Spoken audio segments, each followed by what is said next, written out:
यीशु के वचन, यूहन्ना की पुस्तक भाग 2, अध्याय 5। यरूशलेम में भेड़ों के फाटक के पास एक कुंड है। इन कुंडों में अंधे, लंगड़े और लकवाग्रस्त लोगों की बड़ी भीड़ पड़ी रहती थी। वहां एक व्यक्ति था जो 38 वर्षों से अपंग था। जब यीशु ने उसे वहां पड़ा हुआ देखा और जाना कि वह बहुत समय से इस दशा में है, तो यीशु ने उससे कहा, क्या तुम चंगे होना चाहते हो? बीमार व्यक्ति ने उत्तर दिया, हे प्रभु, जब पानी हिलाया जाता है तब मुझे कुंड में उतारने वाला कोई नहीं है, और जब तक मैं जाता हूं कोई दूसरा मुझसे पहले उतर जाता है। यीशु ने उससे कहा, उठो, अपनी खाट उठाओ और चलो। और तुरंत वह मनुष्य चंगा हो गया, अपनी खाट उठाई और चलने लगा। बाद में यीशु उसे मंदिर में मिले और उससे कहा, देखो, तुम चंगे हो गए हो, अब पाप मत करना, कहीं ऐसा न हो कि तुम पर इससे भी बुरा घटित हो। वह मनुष्य चला गया और यहूदियों को बताया कि वही यीशु थे जिन्होंने उसे चंगा किया था। और इसी कारण यहूदी यीशु को सताने लगे, क्योंकि वह यह काम सब्त के दिन कर रहा था। परंतु यीशु ने उन्हें उत्तर दिया, मेरा पिता अब तक काम करता है और मैं भी काम करता हूं। इस कारण यहूदी अगुवे उसे मार डालने का और भी अधिक उपाय खोजने लगे, क्योंकि वह न केवल सब्त को तोड़ता था, बल्कि परमेश्वर को अपना पिता कहता था, और इस प्रकार अपने आप को परमेश्वर के बराबर ठहराता था। तब यीशु ने समझाया, मैं तुमसे सच कहता हूं, पुत्र अपने आप से कुछ नहीं कर सकता। वह वही करता है जो वह पिता को करते हुए देखता है, क्योंकि जो कुछ पिता करता है वही पुत्र भी करता है। पिता पुत्र से प्रेम रखता है, और जो कुछ वह करता है उसे सब दिखाता है, और वह उसे इससे भी बड़े काम दिखाएगा जो इस मनुष्य को चंगा करने से भी बढ़कर होंगे। तब तुम सचमुच चकित हो जाओगे, क्योंकि जैसे पिता मरे हुओं को जिलाता है और उन्हें जीवन देता है, वैसे ही पुत्र भी जिसे चाहता है उसे जीवन देता है। इसके अतिरिक्त पिता किसी का न्याय नहीं करता, बल्कि उसने न्याय करने का पूरा अधिकार पुत्र को दे दिया है, ताकि सब लोग पुत्र का आदर करें जैसे वे पिता का आदर करते हैं। जो पुत्र का आदर नहीं करता वह उस पिता का भी आदर नहीं करता जिसने उसे भेजा है।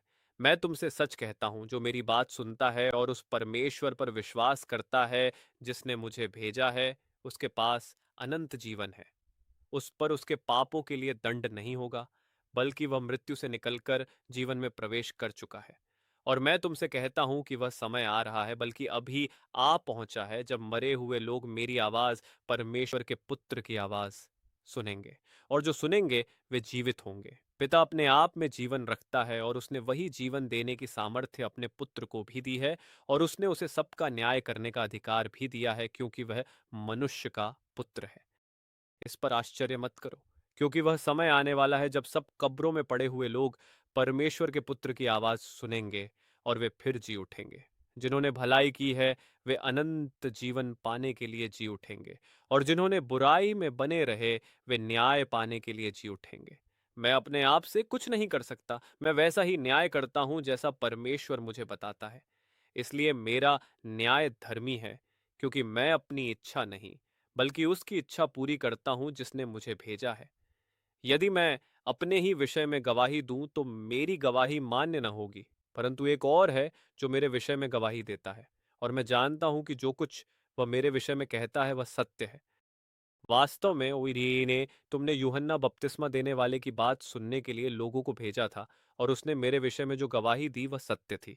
निस्संदेह मुझे मनुष्यों की गवाही की आवश्यकता नहीं है, परंतु मैं ये बातें इसलिए कहता हूं कि तुम उद्धार पाओ। यूहन्ना एक जलता और चमकता हुआ दीपक था, और कुछ समय के लिए तुम उसकी शिक्षा से आनंदित हुए, परंतु मेरे पास यूहन्ना से भी बड़ी गवाही है, मेरी शिक्षाएं और मेरे चमत्कार। पिता ने मुझे ये काम पूरे करने के लिए दिए हैं, और वे सिद्ध करते हैं कि उसी ने मुझे भेजा है। और जिस पिता ने मुझे भेजा है उसने स्वयं मेरे विषय में गवाही दी है। तुमने कभी उसकी आवाज़ नहीं सुनी और न उसे आमने सामने देखा है, और उसका वचन तुम्हारे हृदय में नहीं है, क्योंकि तुम मुझ पर विश्वास नहीं करते उसी पर जिसे उसने तुम्हारे पास भेजा है। तुम पवित्र शास्त्रों की खोज करते हो, क्योंकि तुम सोचते हो कि उनमें तुम्हें अनंत जीवन मिलता है, परंतु वही शास्त्र मेरे विषय में गवाही देते हैं। फिर भी तुम जीवन पाने के लिए मेरे पास आने से इनकार करते हो। तुम्हारी स्वीकृति का मेरे लिए कोई अर्थ नहीं है, क्योंकि मैं जानता हूं कि तुम्हारे भीतर परमेश्वर का प्रेम नहीं है। मैं अपने पिता के नाम से तुम्हारे पास आया हूं और तुमने मुझे अस्वीकार कर दिया। परंतु यदि कोई और अपने ही नाम से आता है तो तुम उसे सहर्ष स्वीकार कर लेते हो। इसमें आश्चर्य क्या है कि तुम विश्वास नहीं कर सकते, क्योंकि तुम एक दूसरे का आदर तो करते हो, पर उस आदर की चिंता नहीं करते जो केवल एकमात्र परमेश्वर से आता है। परंतु मैं ही तुम्हें पिता के सामने दोषी नहीं ठहराऊंगा, मूसा तुम्हें दोषी ठहराएगा। हाँ, वही मूसा जिस पर तुमने अपनी आशा रखी है। यदि तुम सचमुच मूसा पर विश्वास करते तो मुझ पर भी विश्वास करते, क्योंकि उसने मेरे विषय में लिखा है। परंतु जब तुम उसकी लिखी हुई बातों पर विश्वास नहीं करते तो मेरी कही हुई बातों पर कैसे विश्वास करोगे? अध्याय 6। यीशु ने देखा कि लोगों की एक बड़ी भीड़ उसे ढूंढते हुए आ रही है। उसने फिलिप्पुस की ओर मुड़कर पूछा, हम इन सब लोगों को खिलाने के लिए रोटी कहाँ से खरीदें?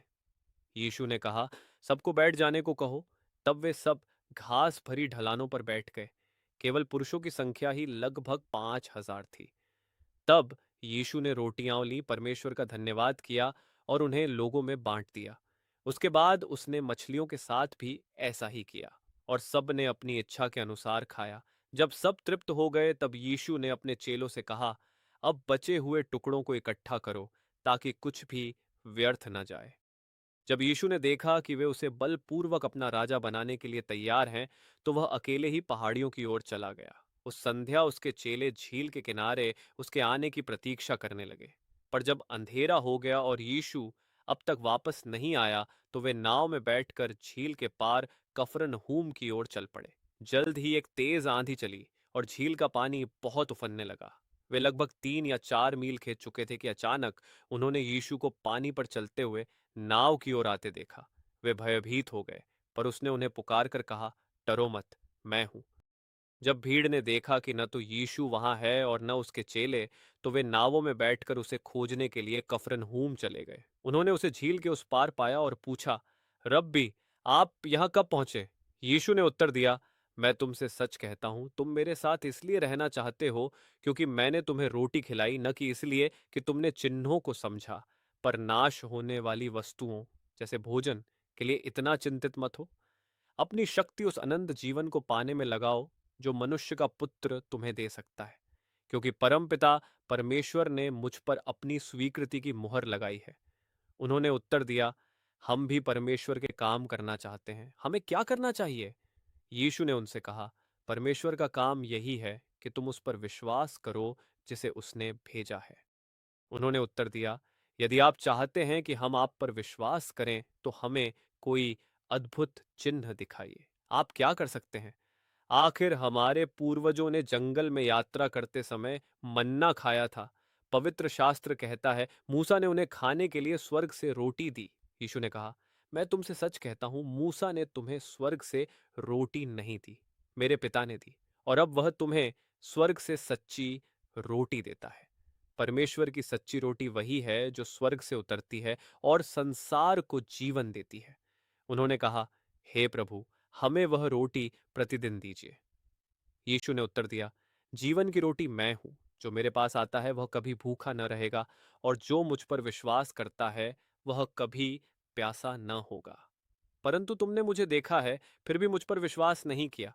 तो भी जिन्हें पिता ने मुझे दिया है वे सब मेरे पास आएंगे, और जो मेरे पास आता है उसे मैं कभी नहीं निकालूंगा, क्योंकि मैं स्वर्ग से उतरा हूं ताकि अपनी नहीं बल्कि उस परमेश्वर की इच्छा पूरी करूं जिसने मुझे भेजा है। और परमेश्वर की इच्छा यह है कि जो कुछ उसने मुझे दिया है उसमें से मैं एक को भी न खोऊं, परंतु उन्हें अंतिम दिन जिलाऊं। क्योंकि मेरे पिता की इच्छा यह है कि जो कोई पुत्र को देखे और उस पर विश्वास करे वह अनंत जीवन पाए, और मैं उसे अंतिम दिन जिलाऊंगा। तब लोग बड़बड़ाने लगे, क्योंकि उसने कहा था, मैं वह रोटी हूं जो स्वर्ग से उतरी है। उन्होंने कहा, क्या यह वही यीशु नहीं है, यूसुफ का पुत्र? हम उसके पिता और माता को जानते हैं, फिर वह कैसे कह सकता है, मैं स्वर्ग से उतरा हूं? परंतु यीशु ने उत्तर दिया, मेरी बातों पर कुड़कुड़ाना बंद करो, क्योंकि कोई भी मेरे पास नहीं आ सकता जब तक कि पिता जिसने मुझे भेजा है उसे मेरी ओर आकर्षित न करे, और मैं उसे अंतिम दिन से लाऊंगा। पवित्र शास्त्र में लिखा है, वे सब परमेश्वर के द्वारा सिखाए जाएंगे। जो कोई पिता की सुनता है और उससे सीखता है वह मेरे पास आता है। ऐसा नहीं कि किसी ने पिता को देखा है, केवल मैंने जो परमेश्वर की ओर से आया हूं उसे देखा है। मैं तुमसे सच कहता हूं, जो विश्वास करता है उसके पास अनंत जीवन है। हाँ, जीवन की रोटी मैं हूं। तुम्हारे पूर्वजों ने जंगल में मन्ना खाया, परंतु वे सब मर गए। परंतु जो स्वर्ग से उतरने वाली रोटी खाता है वह कभी नहीं मरेगा। मैं वह जीवित रोटी हूं जो स्वर्ग से उतरी है। जो कोई इस रोटी को खाएगा वह सदा जीवित रहेगा, और यह रोटी जिसे मैं संसार के जीवन के लिए दूंगा मेरा मांस है। तब लोग उसके कहने का अर्थ लेकर आपस में वाद विवाद करने लगे। वे पूछने लगे, यह मनुष्य हमें अपना मांस खाने के लिए कैसे दे सकता है? इस पर यीशु ने फिर कहा, मैं तुमसे सच कहता हूं, यदि तुम मनुष्य के पुत्र का मांस न खाओ और उसका लहू न पियो तो तुम्हारे भीतर अनंत जीवन नहीं है। पर जो मेरा मांस खाता और मेरा लहू पीता है उसके पास अनंत जीवन है, और मैं उसे अंतिम दिन जिलाऊंगा। क्योंकि मेरा मांस सच्चा भोजन है और मेरा लहू सच्चा पेय है। जो मेरा मांस खाता और मेरा लहू पीता है वह मुझ में बना रहता है और मैं उसमें। मैं उस जीवित पिता के कारण जीवित हूं जिसने मुझे भेजा है। उसी प्रकार जो मुझ पर निर्भर रहता है वह भी मेरे कारण जीवित रहेगा। मैं वही सच्ची रोटी हूं जो स्वर्ग से उतरी है। जो इस रोटी को खाता है वह तुम्हारे पूर्वजों की तरह नहीं मरेगा, यद्यपि उन्होंने मन्ना खाया था, बल्कि सदा जीवित रहेगा। यीशु जानता था कि उसके चेले कुड़कुड़ा रहे हैं, इसलिए उसने उनसे कहा, क्या यह बात तुम्हें ठोकर लगाती है? तो जब तुम मनुष्य के पुत्र को फिर स्वर्ग पर चढ़ते देखोगे तब क्या सोचोगे? केवल आत्मा ही अनंत जीवन देता है। मानवीय प्रयास से कुछ भी प्राप्त नहीं होता। और जो वचन मैंने तुमसे कहे हैं वे आत्मा और जीवन है, परंतु तुम में से कुछ विश्वास नहीं करते। क्योंकि यीशु आरंभ से जानता था कि कौन विश्वास नहीं करते और कौन उसे पकड़वाएगा। फिर उसने कहा, इसी कारण मैंने कहा था कि कोई मेरे पास नहीं आ सकता जब तक कि पिता उसे न दे। इसके बाद उसके बहुत से चेले पीछे हट गए और उसके साथ चलना छोड़ दिया। तब यीशु ने 12 से कहा, क्या तुम भी चले जाना चाहते हो? शमौन पतरस ने उत्तर दिया, हे प्रभु, हम किसके पास जाएं? अनंत जीवन के वचन तो आपके पास हैं। हम विश्वास करते हैं और जानते हैं कि आप परमेश्वर के पवित्र जन हैं। तब यीशु ने कहा, क्या मैंने तुम 12 को नहीं चुना? फिर भी तुम में से एक शैतान है। वह शमौन इस्करियोती के पुत्र यहूदा के विषय में कह रहा था, जो 12 में से एक था और बाद में उसे पकड़वाने वाला था। अध्याय 7। और यीशु के भाइयों ने उससे कहा, यहां से निकलकर यहूदिया जाओ, ताकि तुम्हारे अनुयायी भी तुम्हारे चमत्कार देखें। इस प्रकार छिपकर तुम प्रसिद्ध नहीं हो सकते। यदि तुम ऐसे अद्भुत काम कर सकते हो तो अपने आप को संसार के सामने प्रकट करो, क्योंकि उसके भाई भी उस पर विश्वास नहीं करते थे। यीशु ने उत्तर दिया, मेरे जाने का सही समय अभी नहीं आया है, पर तुम्हारे लिए कोई भी समय ठीक है। संसार तुमसे बैर नहीं रखता, पर वह मुझसे बैर रखता है, क्योंकि मैं उसके बुरे कामों का दोष प्रकट करता हूं। तुम इस पर्व में जाओ, मैं इस पर्व में नहीं जा रहा, क्योंकि मेरा समय अभी नहीं आया है। यह बातें कहकर यीशु गलील में ही रहा। फिर पर्व के बीच में यीशु मंदिर में गया और शिक्षा देने लगा। लोग उसे सुनकर आश्चर्य करने लगे। वे पूछने लगे, इसने बिना शिक्षा पाए इतना ज्ञान कैसे प्राप्त कर लिया? तब यीशु ने उनसे कहा, मेरा संदेश मेरा अपना नहीं है, यह उस परमेश्वर की ओर से है जिसने मुझे भेजा है। यदि कोई परमेश्वर की इच्छा पूरी करना चाहता है तो वह जान जाएगा कि मेरी शिक्षा परमेश्वर की ओर से है या मैं अपने आप से बोलता हूँ। जो अपने आप से बोलता है वह अपनी ही महिमा चाहता है, परंतु जो उसे भेजने वाले का आदर चाहता है वह सत्य बोलता है और उसमें कोई झूठ नहीं होता। मूसा ने तुम्हें व्यवस्था दी, परंतु तुम में से कोई भी उसे नहीं मानता। वास्तव में तुम मुझे मार डालना चाहते हो। भीड़ ने उत्तर दिया, तुम में दुष्टात्मा है, कौन तुम्हें मार डालना चाहता है? यीशु ने उत्तर दिया, मैंने सब्त के दिन एक चमत्कार किया और तुम आश्चर्य में पड़ गए। पर तुम भी सब्त के दिन काम करते हो जब तुम मूसा की व्यवस्था के अनुसार खतना करते हो। वास्तव में खतने की यह परंपरा मूसा की व्यवस्था से बहुत पहले पितरों के समय से चली आ रही है। यदि तुम्हारे पुत्र का खतना करने का सही समय सब्त के दिन पड़ता है तो तुम उसे करते हो ताकि मूसा की व्यवस्था न टूटे। तो फिर सब्त के दिन एक मनुष्य को चंगा करने के कारण तुम मुझ पर क्यों क्रोधित होते हो? ऊपरी रूप से मत देखो, बल्कि न्यायपूर्वक निर्णय करो। जब यीशु मंदिर में शिक्षा दे रहा था तो उसने ऊंचे स्वर से कहा, हाँ, तुम मुझे जानते हो और जानते हो कि मैं कहाँ से आया हूँ, परंतु मैं अपने आप से नहीं आया हूँ। जिसने मुझे भेजा है वह सत्य है और तुम उसे नहीं जानते, पर मैं उसे जानता हूँ क्योंकि मैं उसी की ओर से आया हूँ और उसी ने मुझे तुम्हारे पास भेजा है। तब अगुओं ने उसे पकड़ने का प्रयास किया, परंतु किसी ने उस पर हाथ नहीं डाला क्योंकि उसका समय अभी नहीं आया था। मंदिर में भीड़ में से बहुतों ने उस पर विश्वास किया। वे कहने लगे, क्या मसीह इससे अधिक चिन्ह दिखाएगा जितने इसने दिखाए हैं? जब फरीसियों ने सुना कि लोग उसके विषय में ऐसी बातें फुसफुसा रहे हैं, तो उन्होंने और प्रधान याजकों ने मंदिर के पहरेदारों को यीशु को पकड़ने के लिए भेजा। परंतु यीशु ने उनसे कहा, मैं थोड़े ही समय तक तुम्हारे साथ रहूंगा, फिर मैं उसके पास लौट जाऊंगा जिसने मुझे भेजा है। तुम मुझे ढूंढोगे पर मुझे नहीं पाओगे, और जहां मैं जा रहा हूं वहां तुम नहीं आ सकते।